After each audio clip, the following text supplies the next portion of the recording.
Hey guys, কেমন আছো তোমরা সবাই? তো আজকে চলে এসেছি বাড়িতে হোমমেড পিৎজা বানানোর জন্য। তো বাইরে আমি পিৎজা কোনোদিনও ট্রাই করিনি, আমার পছন্দ ঠিক হয় না, তাই বাড়িতে আজকে হোমমেড পিৎজা বানাবো বলে ভেবেছি। তো পিৎজা বানানোর জন্য লাগছে মোজারেলা চিজ, আমুল বাটার, আর ফ্লেভারের জন্য আমি নিয়েছি অরিগ্যানো। আর আমি ব্ল্যাক অলিভটা আমি পার্সোনালি পছন্দ করি না, যে জন্য ওটা আনিনি। আর এই যে এখানে আছে পিৎজা সস, আর এখানে হচ্ছে টক দই, আর এই যে এখানে পিৎজার উপর দেওয়ার জন্য আমি এটা লঙ্কা রেখেছি দেওয়ার জন্য, কারণ আমি চিলি ফ্লেক্স পাইনি মলে, তো ওই জন্য লঙ্কা রেখেছি। আর এই যে এখানে আছে লঙ্কা, এরকমভাবে পেঁয়াজগুলোকে কেটেছি, আর ক্যাপসিগুলোকে এরকম সরু সরু করে কেটেছি। এই যে দেখে নাও, এরকমভাবে তোমরা কেটে নেবে। আর যারা যারা জানো তারা তো এমনি সবই জানো। আর এখানে আছে ময়দা, চিনি আর লবণ। আর এই যে এখানে একটা বাটি নিয়ে নিয়েছি, এটাকে আমি এর মধ্যে আমি এগুলো মাখাবো, মানে আটাটাকে মাখবো। আর আটাটার মাখার মধ্যে লাগছে বেকিং পাউডার আর বেকিং সোডা। যেহেতু আমি আজকে এখানে চিকেন পিৎজা করব, যার জন্য আমি এখানে চিকেনের পিসগুলোকে ভালো করে পরিষ্কার করে ধুয়ে লবণ হলুদ মাখিয়ে রেখে দিয়েছি। তার মধ্যে একটুখানি আদা বাটা রসুন বাটাও মাখিয়ে নিয়েছিলাম। আর এই যে এখানে আছে ময়দা, এখানে আছে লবণ, এটা আছে চিনি। কারণ ময়দাটার মধ্যে লবণ চিনি দিয়ে মাখবো, তার মধ্যে আবার দেবো বেকিং সোডা আর বেকিং পাউডার ময়দাটার মধ্যে।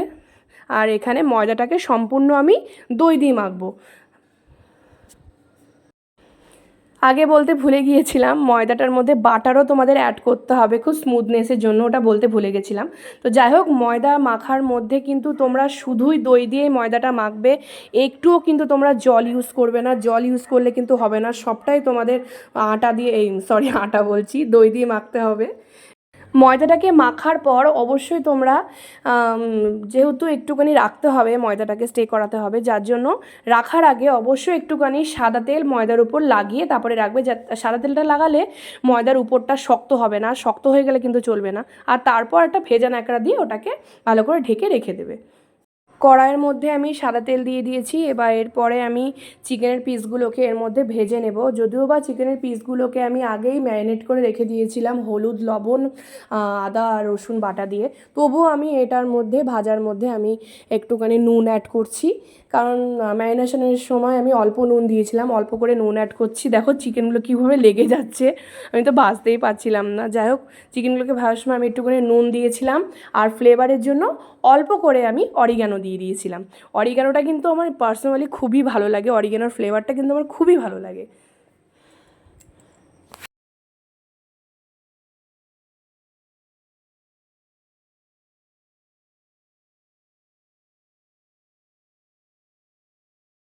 এবার আমি এদিকে দেখবো যে আমার ময়দাটা কেমন কী অবস্থায় আছে, যেটা আমি ভেজা ন্যাকড়া দিয়ে ঢেকে রেখে দিয়েছিলাম। 1 ঘন্টার বেশি রেখেছিলাম, তোমরা 1 ঘন্টা রাখলেই যথেষ্ট। আমি 1.5 ঘন্টা 2 ঘন্টা মতো রেখেছিলাম, 2 ঘন্টাই বলা যায়। দেখো একটুও কিন্তু চ্যাটচ্যাটে ভাব নেই, আমি আঙুল ঢুকি ঢুকি দেখছিলাম, যার জন্য চ্যাটচ্যাটে ভাব থাকলে কিন্তু একটুও হবে না, জিনিসটা বাজে হয়ে যাবে, বেলার সময় পুরো বেলনাতে লেগে যাবে। দেখো জিনিসটা কতটা সুন্দর হয়েছে, টেক্সচারটা একবার জাস্ট দেখো। এটাকে ভালো করে তোমরা এভাবে এই হাতের এই জায়গাটা দিয়ে, নিচের এই জায়গাটা দিয়ে ভালো করে প্রেস করে করে ভালো করে আবারও মেখে নেবে, যাতে খুব সুন্দরভাবে স্মুথনেস চলে আসে এই ডোটার মধ্যে। এই যে ময়দার ডোটা পুরোপুরি রেডি হয়ে গিয়েছে, দাঁড়াও তোমাদের দেখানোর চেষ্টা করছি, জানি না কতটা তোমরা বুঝতে পারবে, বাট দেখো কতটা সুন্দর টেক্সচার এসেছে। এত স্মুথ হয়েছিল আর এত নরম, হ্যাঁ এত সফট হয়েছিল, মনে হচ্ছিলো হাতে আমি একটা মাখনই দাঁড়িয়ে আছি। তো যাই হোক, এবারে এখানে ডোটাকে রেখে ভালো করে বেলার দিক করে এবার কনসেন্ট্রেট করো। এবার বেলবো, আর তোমরা যদি বেলনাতে বেলো তাহলে বেলনার উপর এরকম করে একটুখানি বেলার আগে একটু ময়দা ছিটিয়ে নেবে, ডোটার উপরেও একটু ছিটিয়ে নেবে। এবার দেখো এটাকে বেলবে, তোমরা যেমন যেরকম সাইজ করতে চাও তেমনভাবেই সাইজ করবে। আমি যেহেতু মাইক্রোওভেনে যে ট্রেটা আছে সেই ট্রেটার সাইজে বানাবো, যার জন্য আমাকে ওরকম করে বানাতে হচ্ছে। এই ধারগুলো দেখবে যেন খুব বেশি পাতলা না হয়ে যায়, হালকা করে মোটা রাখবে, আর খুব বেশিও মোটা রাখবে না, নাহলে খেতে ভালো লাগবে না। ভালো করে দেখতে আশা করি বুঝতে পারছো যে খুব একটা মোটা আর খুব একটা পাতলাও নেই, খুব সুন্দর একটা ডো মানে বেলা হয়েছে। এই যে এবার ট্রেটার মধ্যে আমি ভালো করে একটুখানি অয়েল করে নিচ্ছি, অয়েল ব্রাশ করে নিচ্ছি, ব্রাশ তো নেই, ওই হাতটাই ব্রাশ হয়ে যাচ্ছে, হাত দিয়ে ব্রাশ করে নিচ্ছি ভালোভাবে ট্রেটার মধ্যে। এর মধ্যে তোমরা বাটারও ব্রাশ করতে পারো, বাট বাটার দিনই আমি একটুখানি রিফাইন্ড অয়েল ভালোভাবে একটুখানি হাত দিয়ে করে নিয়েছি। এই যে এভাবে নিয়ে নেবে, তারপর এই কাঁটা চামচ দিয়ে এটাকে একটুখানি ফুটো ফুটো করে দেবে, নাহলে কিন্তু লুচির মতো পুরো ফুলে যাবে। ফুটো ফুটো করে দিলে আর ফুলবে না। তারপরে যেই ট্রের মধ্যে তোমরা রেখে করবে সেই ট্রেটার যেমনভাবে আমি করছি তেমনভাবে তোমরা করার চেষ্টা করবে। সাইডগুলো কোনাগুলো চেপে দিবে, এরকম করে চেপে চেপে চেপে দেবে, আর এরকমভাবে ফুটো ফুটো করে দেবে। ফুটো ফুটো করলে কি বলো তো, লুচির মতো ফুলে উঠবে না। ফুটো ফুটোটা না করলে লুচির মতো ফুলে উঠবে। এরপর ময়দাটাকে উপর দিয়ে তুলে তুলে এরকম করে গুটিয়ে গুটিয়ে দেবে, তাহলে পুরোপুরি দোকানের মতো টেক্সচার চলে আসবে। দোকানের মতো হবে নাকি জানি না, তবে আশা করছি ভালো করার। এরপর ভালোভাবে এবার গার্নিশের পালা।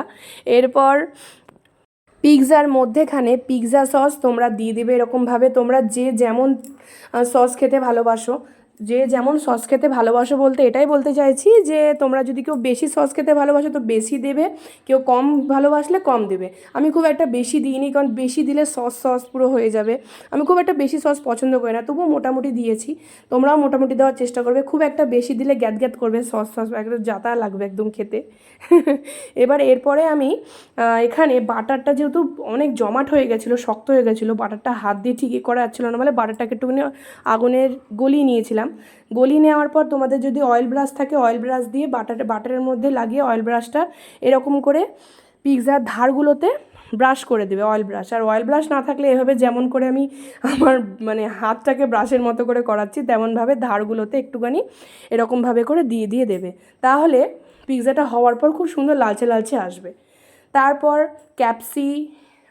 পেঁয়াজ, চিকেনের পিস, যদি চিকেন দিয়ে না করো সয়াবিন দিয়েও হয়, প্লাস পনির দিয়েও হয়, তোমরা সবভাবে চেষ্টা করতে পারো যার যেটা পছন্দের। আমি ফার্স্ট টাইম করছি তার জন্য আমি দিয়ে করেছি, চিকেন দিয়ে করেছি।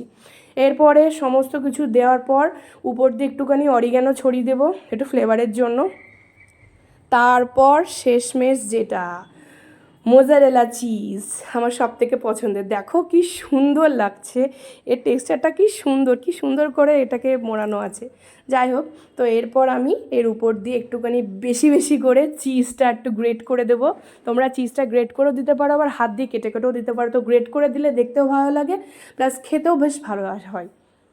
ভালো করে ঘষে ঘষে ঘষে ঘষে ঘষে ঘষে চিজটা ভালো করে এর মধ্যে দিয়ে দিবে। যত চিজ দিবে তত আরও চিজি হবে জিনিসটা। এই যে মাইক্রোওয়েভের ভিতরে আমি ঢুকিয়ে দিয়েছি, এবার আমি মাইক্রোওয়েভটা অন করে দেবো। এবার এক্সাইটমেন্ট আমার এত হচ্ছে যে কখন হবে আর আমি কখন দেখব। এই যে টাইম হয়ে এসেছে, এবার এটা এক্ষুনি শেষ হবে। এবার আমি দেখব। এই যে ভিতরে হচ্ছে আমার ফার্স্ট টাইম করা আর কি পিৎজা। এই যে পিৎজা আমার হয়ে গিয়েছে, দেখো বন্ধুরা। এবার এটাকে আমি বের করে তোমাদের দেখাচ্ছি। খুব গরম ছিল কিন্তু ভিতরটা। এই যে ফাইনালি আমার পিৎজা রেডি। উফ, দারুণ স্মেল, সো গুড। স্মেলটা যা আসছিল না তোমাদেরকে আমি জাস্ট বলতে পারবো না। আর খেতে যা হয়েছিল অসম্ভব সুন্দর হয়েছিল। এরপর আমি আরও একটা পিৎজা বানিয়েছিলাম। যেহেতু আমাদের বাড়িতে মেম্বার দুজন ঠিকই, সবাইকে যেহেতু ডেকেছিলাম আমি ফার্স্ট টাইম পিৎজা করবো বলে, যার জন্য আমাকে আরেকটা পিৎজা বানাতে হয়েছিল আবার নতুন করে সব কিছু করে। সেটার আর ভিডিওটা করিনি। তো যাই হোক, ভিডিওটা কেমন লাগলো অবশ্যই জানাও।